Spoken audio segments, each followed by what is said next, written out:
1, 2, 3, come on!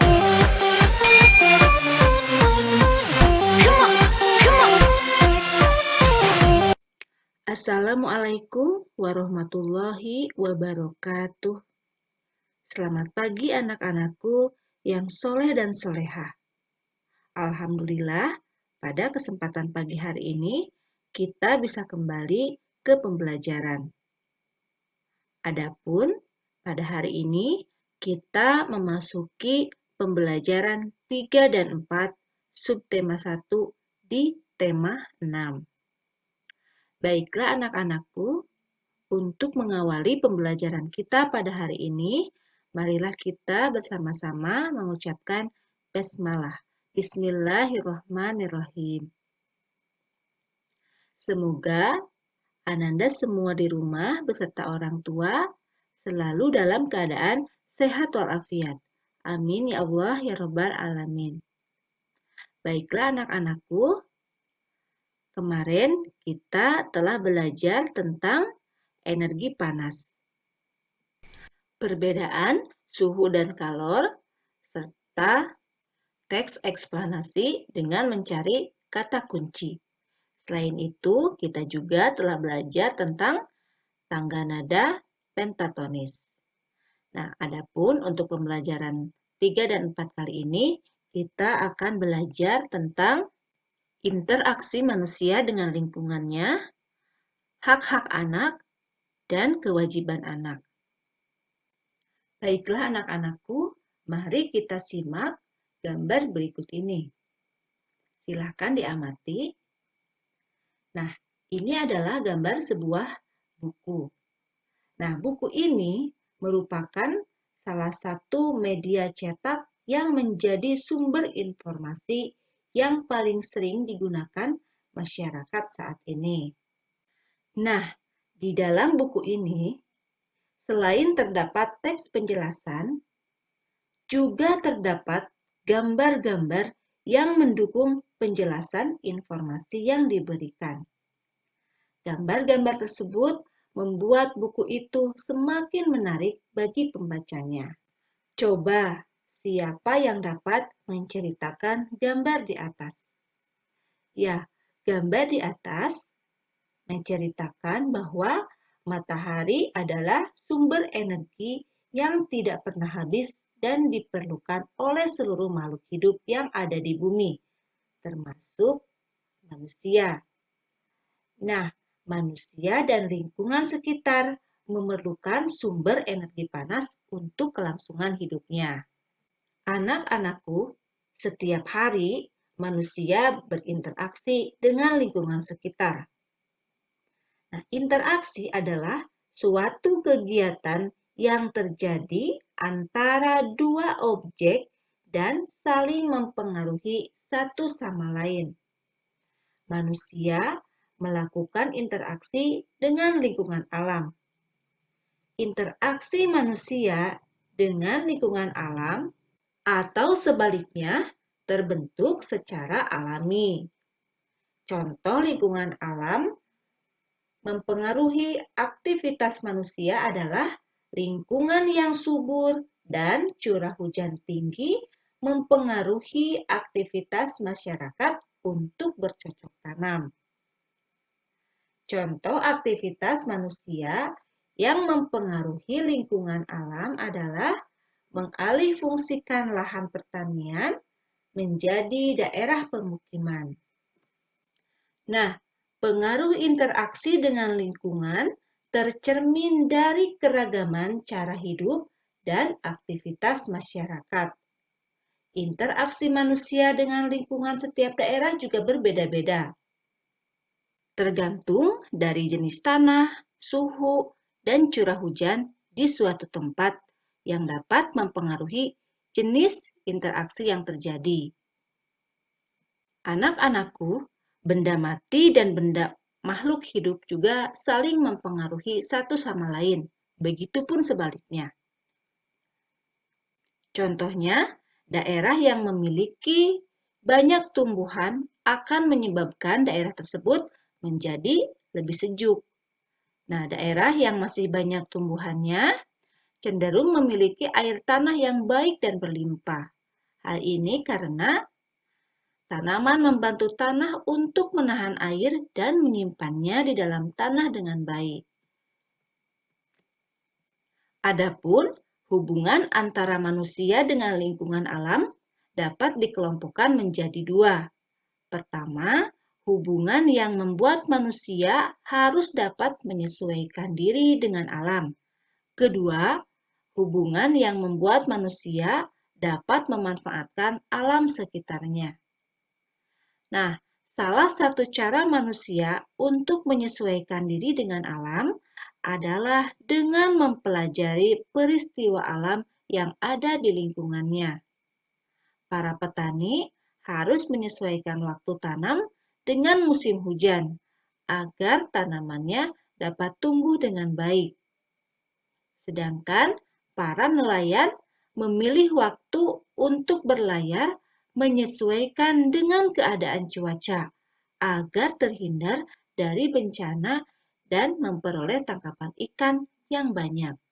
Manusia memanfaatkan alam untuk memenuhi kebutuhan hidupnya dengan menggunakan ilmu pengetahuan dan teknologi.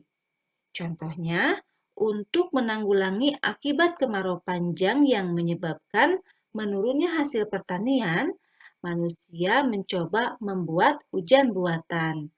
Pembuatan hujan buatan ini tentu dengan menggunakan pengetahuan dan teknologi.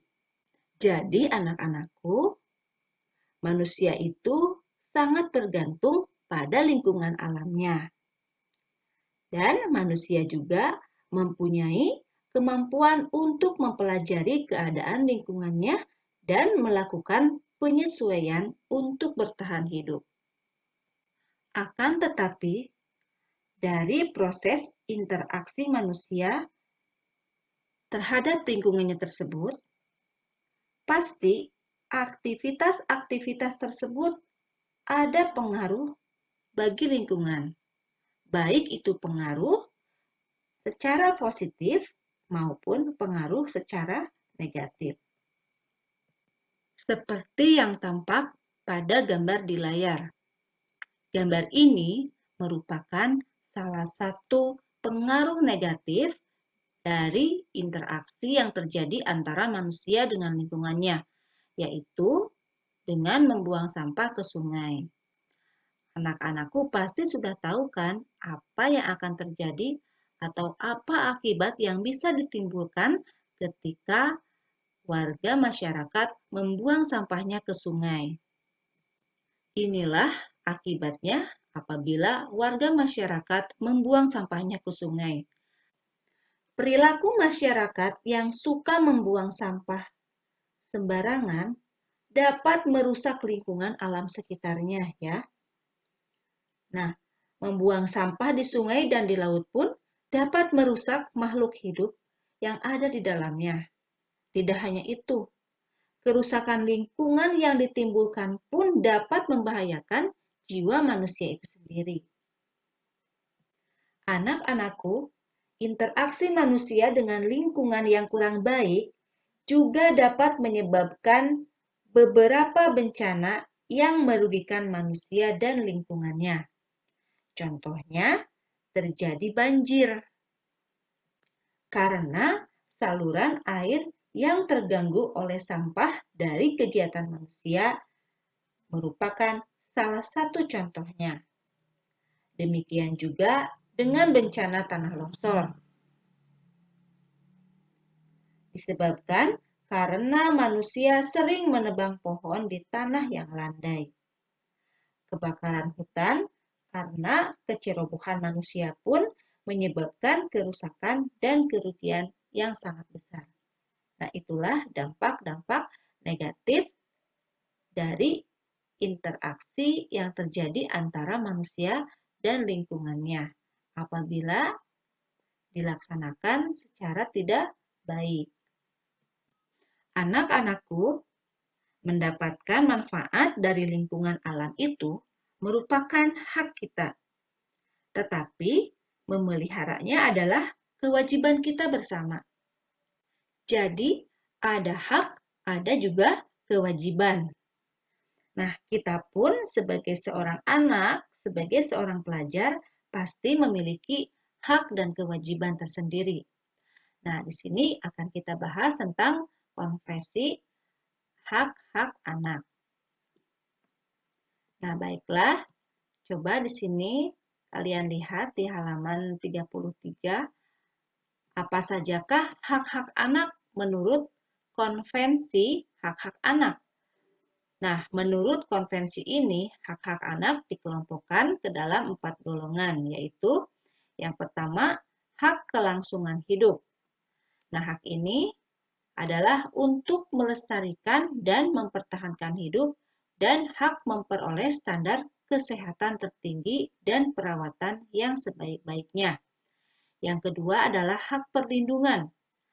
Perlindungan dari diskriminasi, eksploitasi, kekerasan, dan keterlantaran.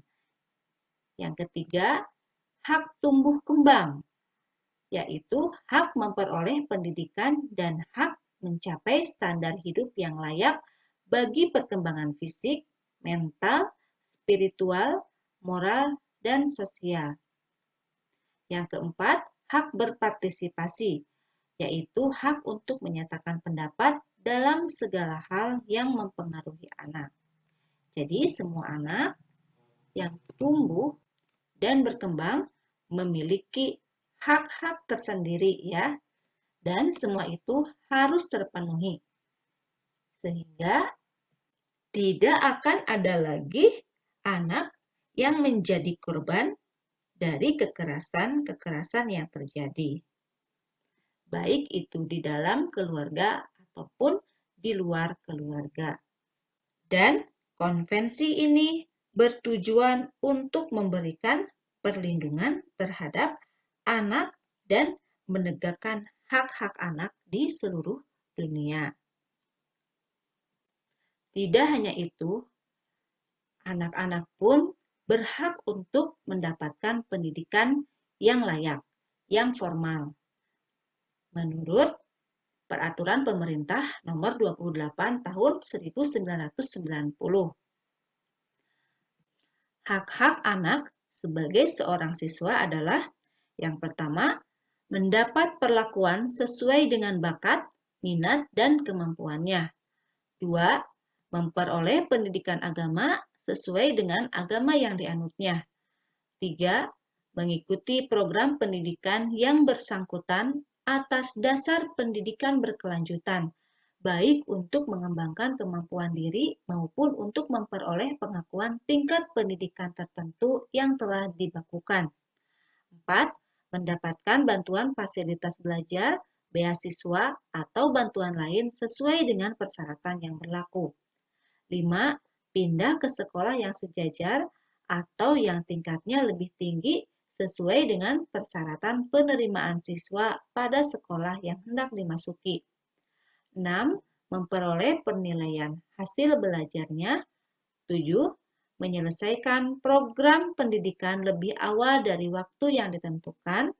8. Mendapatkan pelayanan khusus bila mana menyandang cacat. Nah, ini adalah hak-hak yang harus diperoleh oleh setiap siswa.